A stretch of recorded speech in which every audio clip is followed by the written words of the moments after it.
Hey everybody, welcome back to RBL Weekly, the show where we usually look at the top 5 battles from the week in the Global Roast Battle League. I am the RBL Commissioner. My name is Pat Barker, joined as always by my amazing co-host, Sarah Keller. We're going to be doing something a little bit different today. Yeah. I never know what to do during these intros. You're killing it. You're doing so good. Sarah and I might seem a little punch drunk today because we have been working a lot. In a bizarre twist, we both got hired by the same television show. So Sarah and I have been working on a new show on Prime Video, not Amazon Prime. Nope. They made that very clear. Prime Video called the NFL Pile-On. Check that out every Wednesday night. But we are still, of course, going to do RBL Weekly. We couldn't miss this. No. But it has resulted in some scheduling things, some different things we've had to change. And frankly, this week, the idea of me sitting down and sifting through battles from 7 different cities was too much. Couldn't do it. So we're taking a break from our normal format. We'll be back to it next week. All 7 cities have had amazing events. I've seen some highlights, some clips from Chicago, from Tokyo, from London, from Austin. Everybody's been killing it. They've been doing their jobs. We can't handle ours. No. This week. Are Tokyo and London back now? Tokyo and London are officially back. Tokyo Woo! had they sent me a clip from one of their battles where they explained the historical significance of how difficult it is to do a Nagasaki joke in Tokyo. Oh. And it was pulled off successfully, so that's like a big deal over there. So very exciting. The footage looks great. London is officially back. They had a great run at Edinburgh, and they are now back running regular league shows. Outstanding stuff from all over the globe. We just don't have enough time to sift through it this week. So we are going to take essentially a week off, but we're not going to deprive anybody of any content. We're going to be looking at the battles from the Netflix is a Joke Festival. We had a mega card here in LA a few months ago for Netflix is a Joke. So we're going to be watching those battles today. Yeah. Hands down, probably like one of the best cards. Oh my God. In roast battle history. LA roast battle history. Completely agree. Just really like a magical night. It had like 2016, 2017 vibes, which was a lot of people would say the golden years of roast. I still think the best is yet to come. I agree. But I'm also partial to those years because we were new. It was fresh. It was exciting. So it was nice. It was like a class reunion almost. A lot of battlers we haven't seen in a while came back for one night only to do these battles. It was very cool. Next week, we will be returning to our normal format. And as a little preview, before we get into that, I wanted to look at the standings to this point in the Roast Battle League. Now, this is something we haven't talked about on the podcast, but on my Instagram, at RBL Commish, I have been posting every week the updated standings. So, Sam, if you could pull those up. And the way we're doing it, just for full disclosure, every city who has the number 1 battle of the week, you get 5 points for the number 1 battle of the week, 4 points for number 2, 3 for number 3, so on and so forth. So after 9 weeks of airing the best battles from around the globe, this is where we're at with the standings. As you can see there, Los Angeles, we are on top. We just had our first number 1 battle a couple weeks ago, but we are on top of the rankings due to overall points with 24. New York hanging tough at second place with 20 points. Chicago is in third with 19. And then we actually have a tie for the number 4 spot between London and Austin with 17. Sarah, I'm going to put you on the spot. When the season ends, the first official RBL season, when it ends at the end of 2022, what city do you think is going to be on top here? Ooh. I mean, my gut is LA, but I feel like a douchebag saying that. But I feel like it's going to be LA. I mean, come on. I hope it's going to be LA. We've been working really hard, but New York is hot on our tail. They have 2 great shows. They've been doing their thing over there. Chicago, of course, we've talked at length about how great Chicago has been doing. And, never count anybody out of the race with London and Tokyo back running at full capacity. The Bay Area, as we're recording this, just had 2 events over the last 2 days. I've heard nothing but great things, so it's going to be a really fun race. But today, we're going to stick strictly in LA, and no, none of these battles count towards the point totals. We're not using this as an excuse to give ourselves 15 points and rack them up and get out to a big lead. This is away from the normal format, and we're going to look at the Netflix is a Joke Festival. And the first battle we're looking at, it is Pat Barker versus Ashley Johnson. It's my first time on the show as a battler. I think it is. I'm excited. Yeah. I'm excited. This was a fun battle. Ashley is a monster. He is going to be both physically and metaphorically. in every possible way. The guy is a monster. He's going to be participating in our Sunset Showdown. Ooh. Name still pending. We're working on that. But that is going to be happening in November and December as he attempts to earn a guaranteed title shot in Against 2023. me. Against perhaps Sarah Keller. News coming out this week also. You're going to be battling Omid. We'll talk about that in a little bit when we get to Omid's battle on here. But Ashley is fantastic, and I had a great time with this battle. And yeah, I feel weird talking about myself, so let's watch some bearded white dudes. Let's watch it. Thank you, guys. Thank you. Woo. That music is way too white for this. I'm sorry, too black for this stage. This stage is too white for that song. Anyway, Pat Barker, battling your doppelganger here. Why are you doing this? He's just so fucking cool. He's just the coolest fucking guy. I don't know if you saw this, but a couple weeks ago he had an Instagram post. It was a picture of a bunch of kettlebells, and the caption said, "Everybody want to be a beast until it's time to do some beast shit." I did say that. I did. And I was like, damn, this motherfucker rules. I gotta hang out with this guy. So I'm excited to be with somebody so cool. He picked up all those kettlebells, bro. You believe that? Oh, what up, beast? Shit, what you been up to? Some beast shit? I should have known. Guys, Ashley recently had a COVID scare, but this beast didn't go to the hospital. Nah, he only uses the ER when he's pronouncing the N-word.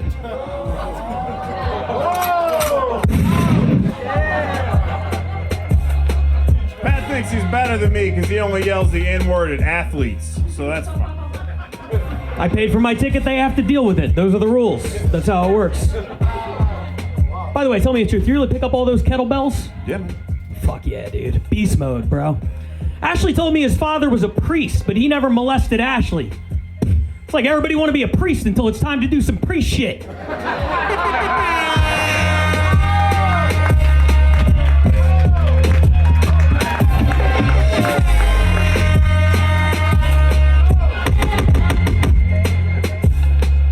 Pat recently lost 70 pounds. He just looks like that now because he's smuggling bags of Mexican sour cream under his shirt. That joke was so bad, Netflix stock price just dropped another 30%. Speaking of which, this is actually a big night for Ashley. This is his first time working with Netflix since Making a Murderer ended. Seriously, you look like a serial rapist who kept one pubic hair from each of his victims and glued them to his face.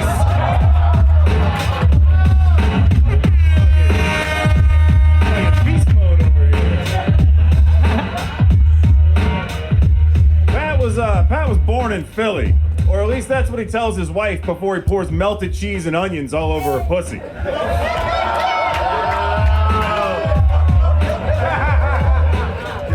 Ashley used to be a traveling musician. He played the guitar and he knew all the chords. It prepared him for his current life of living in a van and fingering A minor. All of Pat's clothes are very oversized. It's like he's a doomsday prepper for obesity. Thank you, Stone Cold Steve Auschwitz. Ashley actually lost 80 pounds over quarantine. He got really into CrossFit. And by that I mean lighting crosses on fire and fitting them on a black guy's front lawn.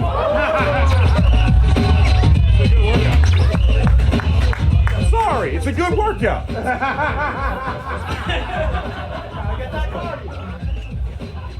Pat looks like the new Riddler if he just wanted you to guess how many hot dogs he can fit in his belly button. It's more than one. That's it. Wow. That one guy's pretty fucking good at this, huh? That was so good. That was so good. It's very rare to see Ashley get beaten handedly. Mm-hmm. And that is what happened in this case.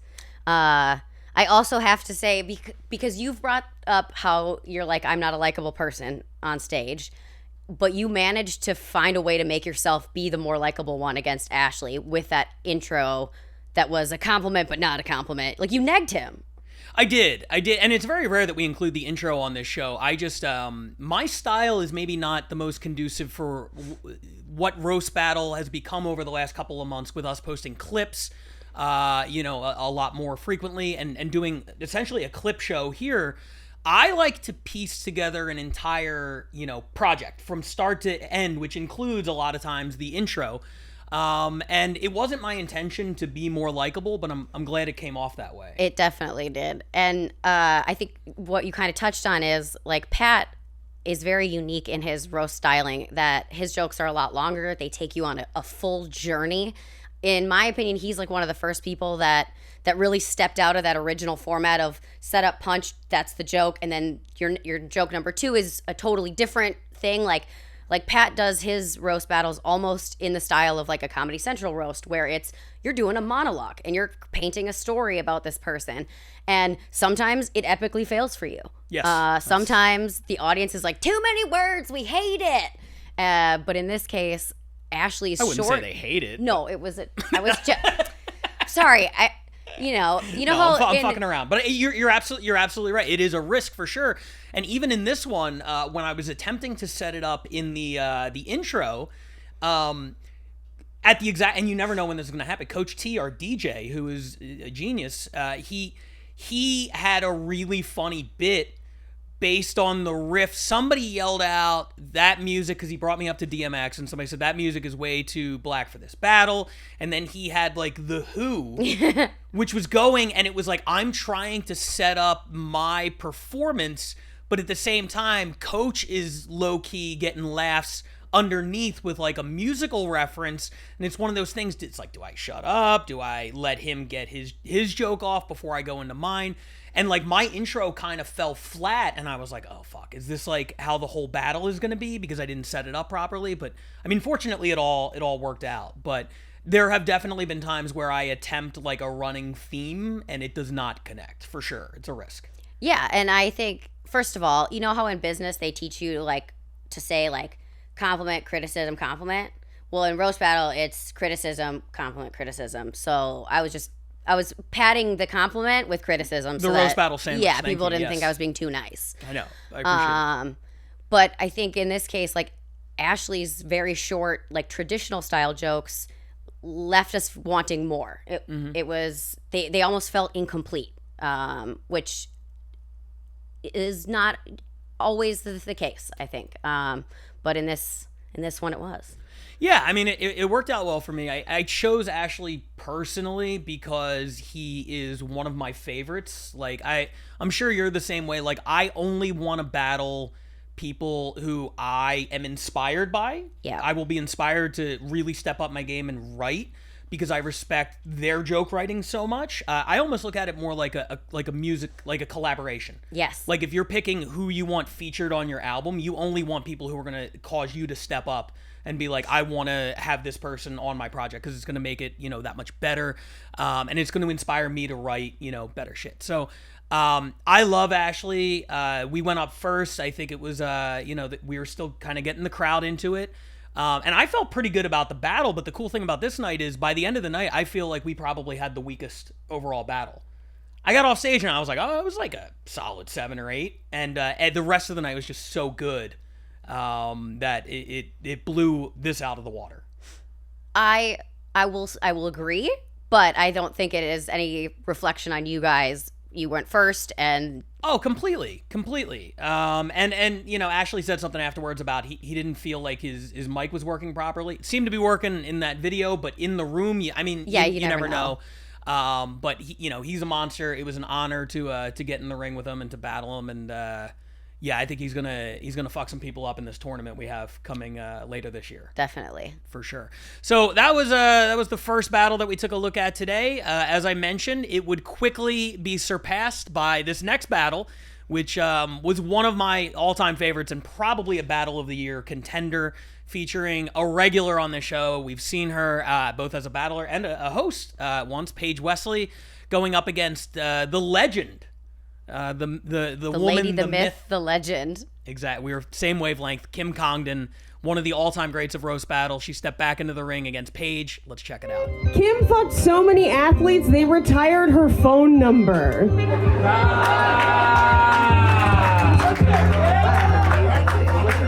Listen. I'm going to start off real quick by saying, Paige, I've watched a bunch of your battles to get ready for this tonight. I saw what people were saying. Everybody comes up here, right? And they just say make a bunch of fat jokes. Yes? See? An elephant never forgets.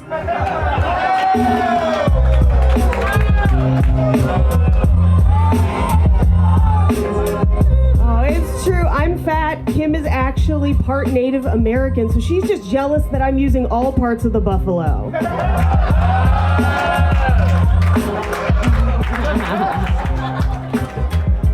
Paige has a podcast about cults, which makes sense. She would drink the Kool-Aid.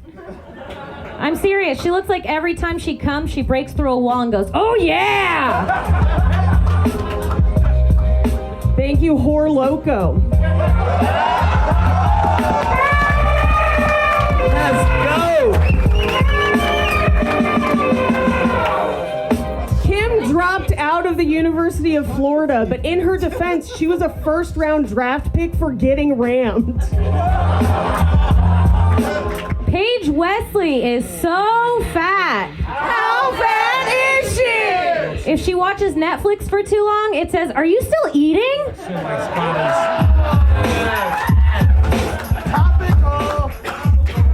Oh, they have to check in, just for safety.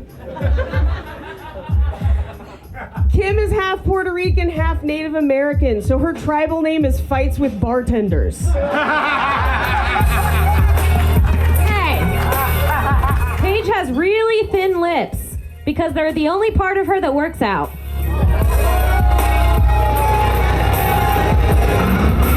Gotta get those reps in, you know? I stay in the fridge 3 times a week, 2 hours a day.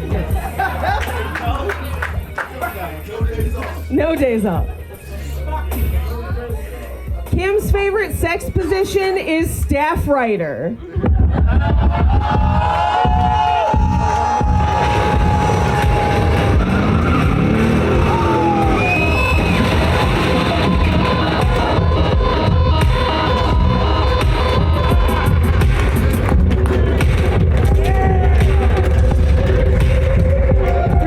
Baby.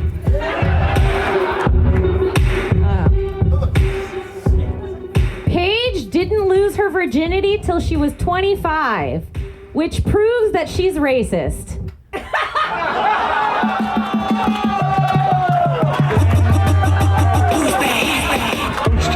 God damn it. Keep it going. Kim Congdon. Paige Wesley. We're going to get into one more joke. This is a joke up, everybody. Paige, you went first last time. Kim, you're up first. It's a joke up. Let's go.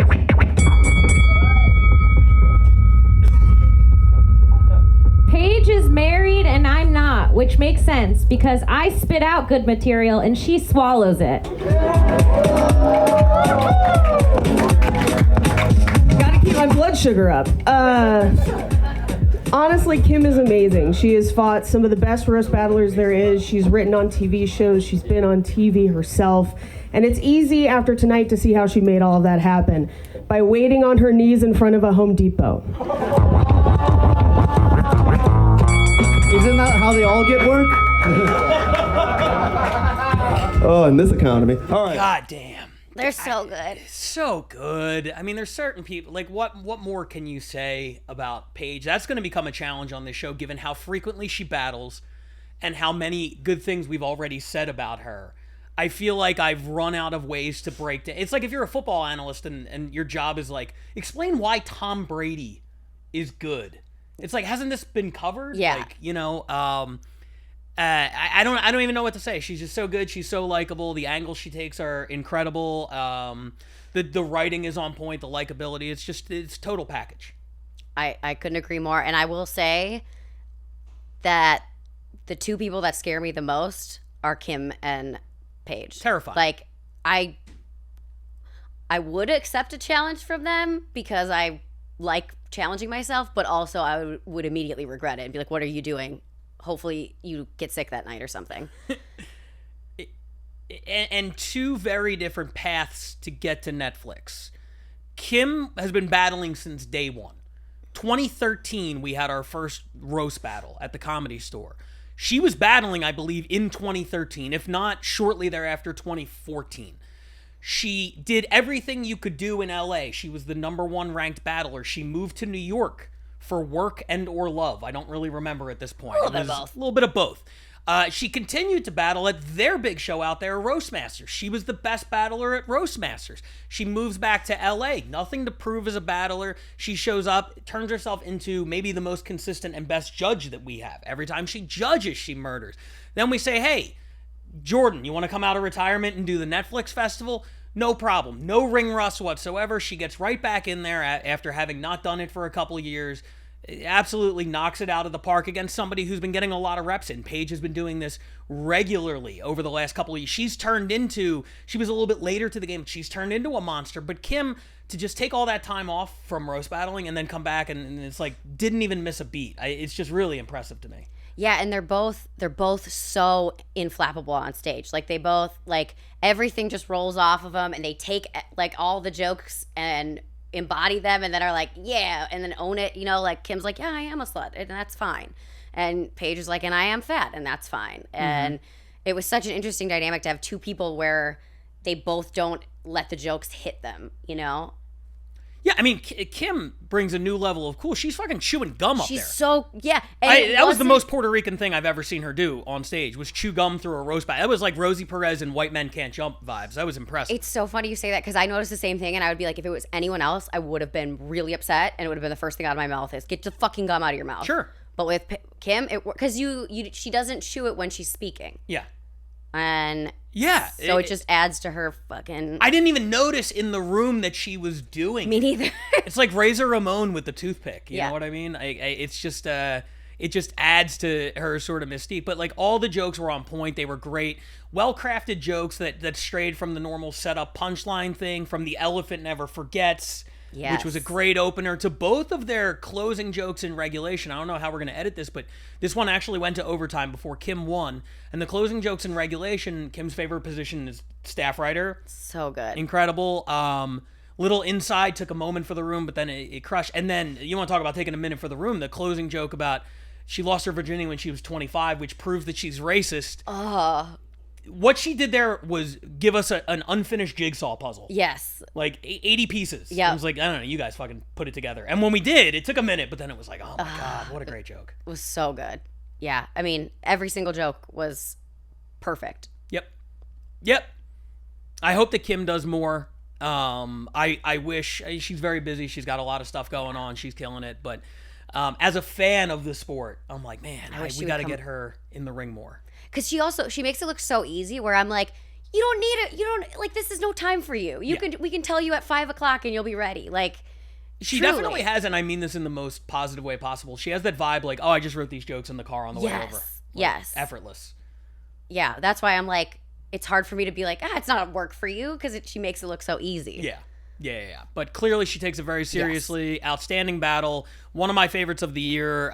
Frankly, out of everything I've seen this year, Paige might have the top two battles, that and the Morgan Anderson one we watched a couple weeks ago. Yeah, a couple weeks ago. Both at the top of the charts for me.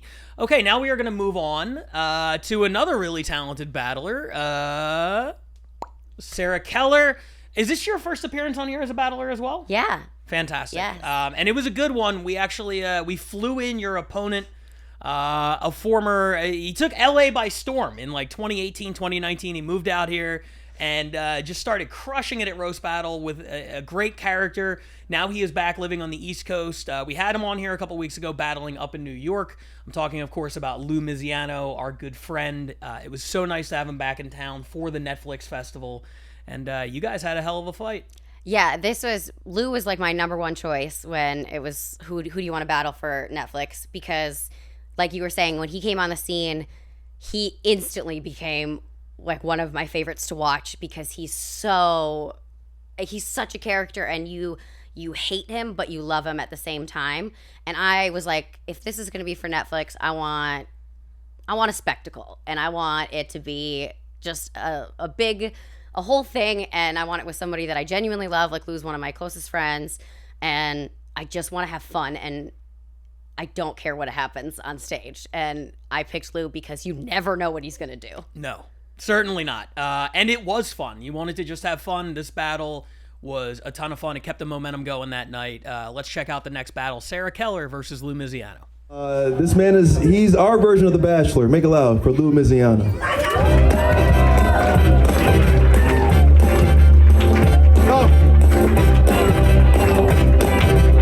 It's not unusual to be loved by anyone.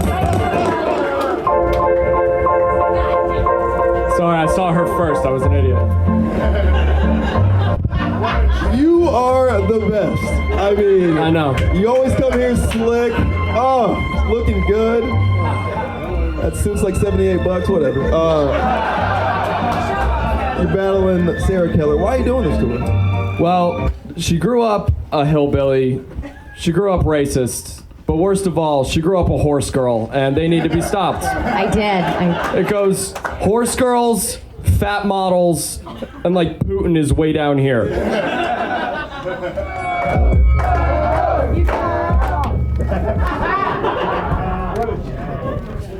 Sarah used to dress up like the Little Mermaid, which makes sense. She's beautiful from the waist up and smells like fish from the waist down. And you'll never get any tail.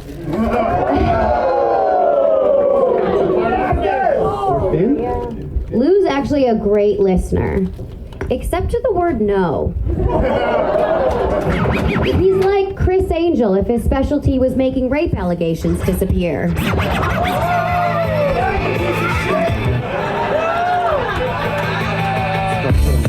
Really putting the cunt in country. Proudly. Sarah moved to Hollywood to be a famous actress, but the only trailer she's ever been in is the one her uncle molested her in. It was my camp counselor, not my family. Just a fun fact. Lou is actually going to make his Netflix debut soon on season 2 of Tinder Swindler.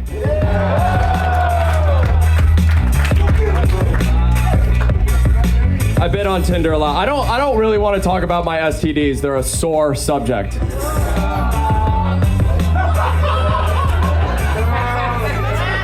Sarah wishes she had herpes so she could finally have a breakout performance.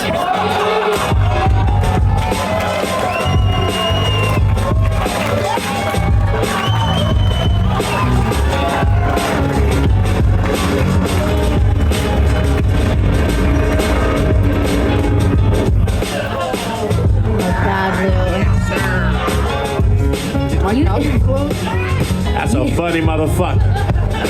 You smile like this is someone's 401k you just squandered. God.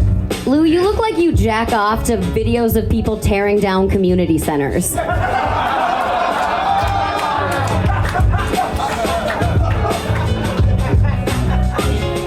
Sarah is so racist she bleaches her hair because she hates anyone with brown roots. And you look like a magician whose magic word is the N-word. Lou dresses like a marketing exec about to pitch Body Shame Barbie. He's like James Bond if instead of shaking he took his martinis through butt chugging. Talk that shit, Sarah. That's what I mean when I say I want it up. All right. Yeah, I know you guys are dumb. You'll catch up. In conclusion, Sarah's legs are like her comedy career. All they're good for is opening for people that are better than she is. It's funny because you look like you exclusively date women that say Pischetti.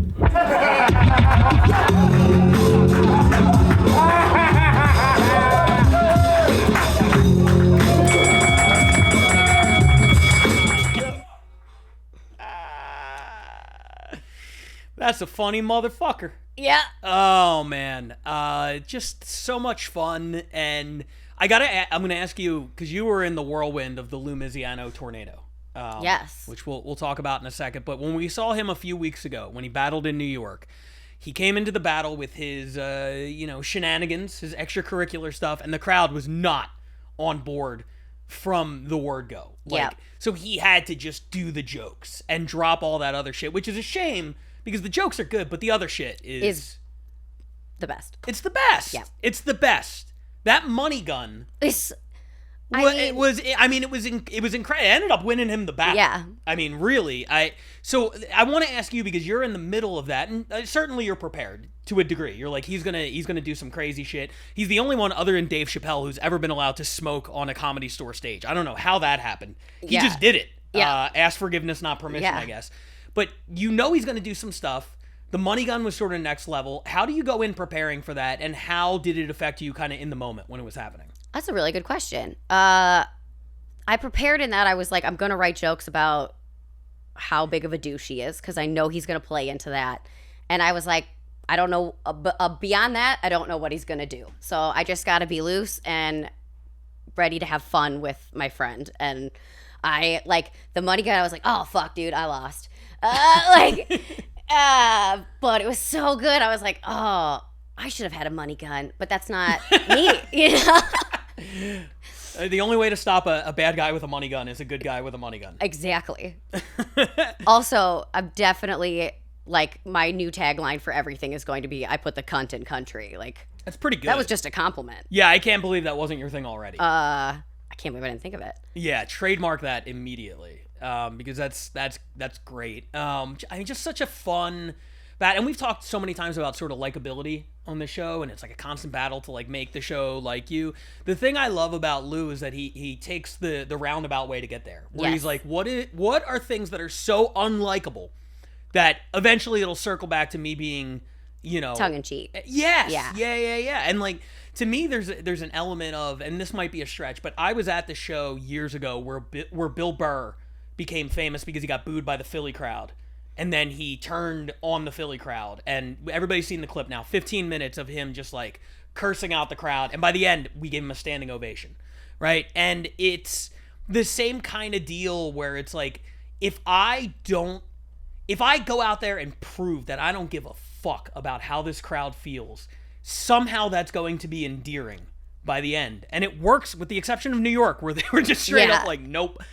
Every time in LA, it always worked. I think because in New York, nobody gives a shit about anybody or anything. But in LA, everyone cares about what other people are thinking. Mm-hmm. So like when you see somebody who doesn't, you're like, it's like seeing a panda in the wild. You're like, what? That's not, how do you do that? You know? Yeah, like where sure. in New York, it's like, yeah, fuck everybody, you know? Right.